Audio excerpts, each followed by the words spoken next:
L'écrivain américaine Cathy O'Brien décrit dans son livre Transformation of America comment elle et sa fille ont été abusées sexuellement depuis l'âge où elles étaient encore mineures par des hommes politiques renommés comme Ford, Reagan, Bush, Cheney et les Clinton.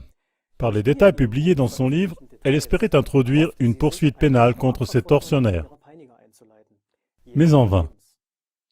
Malgré les nombreuses preuves, des procédures judiciaires ont été arrêtées pour des raisons de sécurité nationale. De même, en Europe, les traces de la pédocriminalité mènent jusqu'aux plus hautes sphères de la politique, de la justice et dans les maisons royales. En 2005, dans le scandale pédophile allemand du Marais de Saxe, les enquêtes ont été empêchées et arrêtées par de Maizière, ministre de l'Intérieur de Saxe à l'époque. Le Marais de Saxe est une affaire qui n'est pas encore totalement éclaircie. Elle tourne autour de l'implication d'importantes personnalités de Saxe, entre autres, dans la prostitution forcée de mineurs. Une plainte avait été déposée contre Thomas de Maizière, accusé d'avoir soustrait des malfaiteurs à la justice, puisque des rapports d'enquête portant sur des hauts magistrats de justice et des hommes politiques connus avaient disparu. La plainte contre de Maizière n'a vu aucune suite juridique, au contraire. Il avait même été promu à la position de ministre de l'Intérieur de la République fédérale allemande.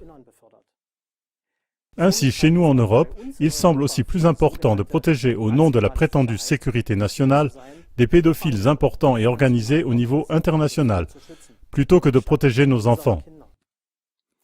Face aux procédures pédocriminelles indiquées dans nos émissions, que ce soit dans la politique, l'économie ou dans des maisons royales, CLA TV demande au nom du peuple et des victimes innombrables.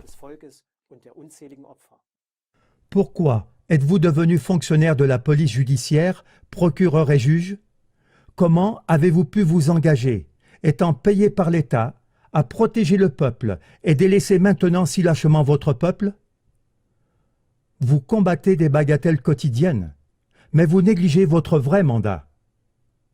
Vous, les derniers parmi les forces de sécurité qui défendent encore loyalement le peuple, unissez-vous et mettez fin à tout cet abus de pouvoir.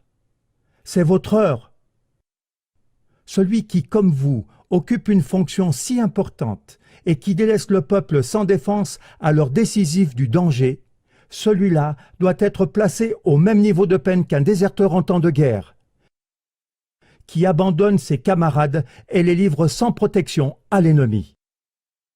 Donc, une chose est sûre, tôt ou tard, un tribunal du peuple se formera et demandera des comptes à tous les traîtres du peuple. Ou, pour le dire avec les mots de Ronald Bernard dans une interview, « Réunissez-vous, réunissez-vous, rassemblez-vous, et toute cette histoire de merde disparaîtra. »